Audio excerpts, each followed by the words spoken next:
Welcome back. All right, so we're going to round out the West by taking a look at the Edmonton Oilers and the LA Kings, and this series I think could be spectacular. They met four times during the regular season. The Oilers did win three. Not that the regular season matchups necessarily make a difference when you get to the postseason, but it's worth note that yeah, Edmonton did beat them 3 out of 4 times. On December 5th, it was a 5-1 win for LA, but then after that, it's all Oilers. February 15th, 5-2 Oilers, and March 30th, a shootout win 4-3 for the Oilers, as well as April 7th when they won 3-2. So the Oilers have handled LA okay over the last 3 games. I say okay because you have the shootout win, so that was close. And of course, there's no shootouts in the playoffs. But it's great, to see these teams against each other. It definitely is one of those ones that's nostalgic for old guys like myself. And it's interesting because you got an Oilers team that's really high flying, and you've got these huge superstars. You've got an LA team that kind of gets their way into the playoffs, and they played well enough to get in. And now that they're in, I think they're dangerous. And so it's a matter of, can LA shut down the attack of the Edmonton Oilers? Will the Oilers' depth this year win out? Because in previous years, depth has been the problem, right? So it's a matter of making sure that's not the problem this time around. So McDavid, 80 games, 44 goals, 79 assists, 123 points. That is your key player for the Oilers, obviously. But Leon Draisaitl, 55 goals, 55 assists for 110 points in 80 games. Excellent season for him. Evander Kane has been very good for the Oilers since they picked him up at 43 games, 22 goals, 17 assists, 39 points.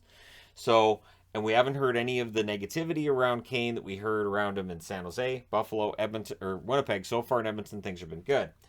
Darnell Nurse, is he back and is he healthy when the playoffs get going? That's the plan. Nurse, 71 games, 9 goals, 26 assists, 35 points. And he can be a very effective defenseman. I will say that while his pay might raise some eyebrows, he is an excellent defender.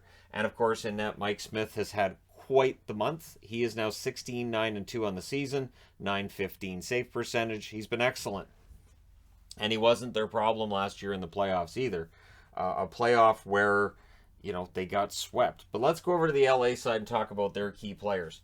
You have Kopitar, 81 games, 19 goals, 48 assists, 67 points. He has 2 cup rings. He may want a third.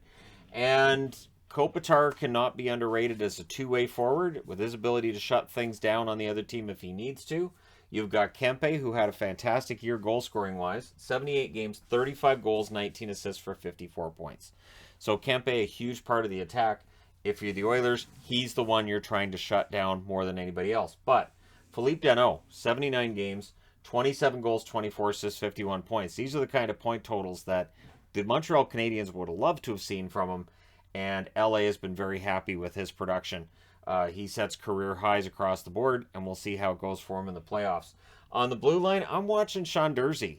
64 games, 3 goals, 24 assists, 27 points, and he's a power play point man. And honestly, Durzi's had a very good season. Young player, but he looks like he's going to be a defenseman for them this year and beyond, and I think there's a lot of upside there. And then in net, Jonathan Quick. The ultimate wild card in the first round is Jonathan Quick.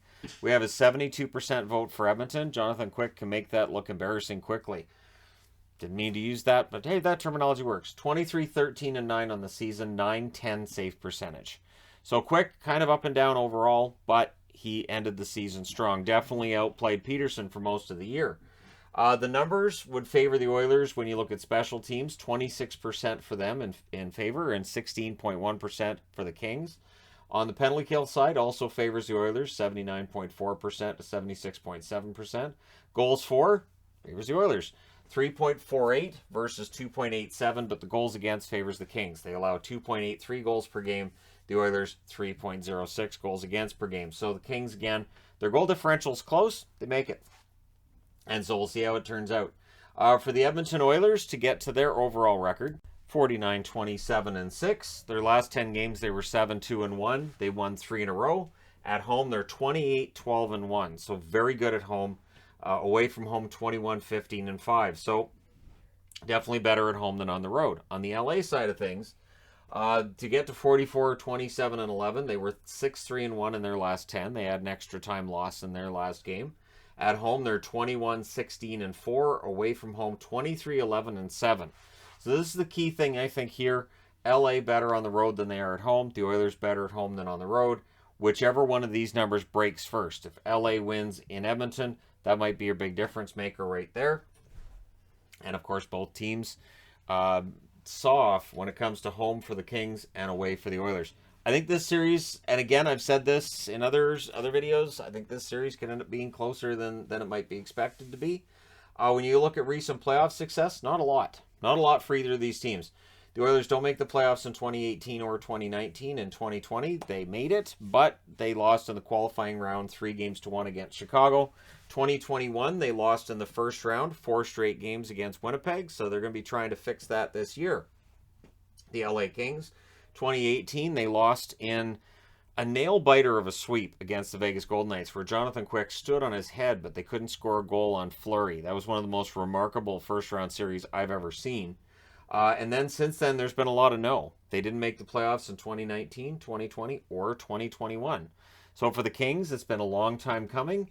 That could really give them some energy for that first game. I think this is one of those series that game one is going to be so very important. If the Kings win it, that could get to the Oilers a little bit. It could lead to a lot of questions. If the Oilers win that, they could really start to get that momentum rolling. They could be a really dangerous, scary team when their momentum is going. And if Smith continues to be a wall the way he was the month of April, he could give the Kings fits. I don't think this is going to be a high-scoring series. I think it's going to be a relatively low-scoring series. I have a feeling that there could be a lot of overtime in this one, but I'm really looking forward to it because Kings-Oilers series are always fun to watch.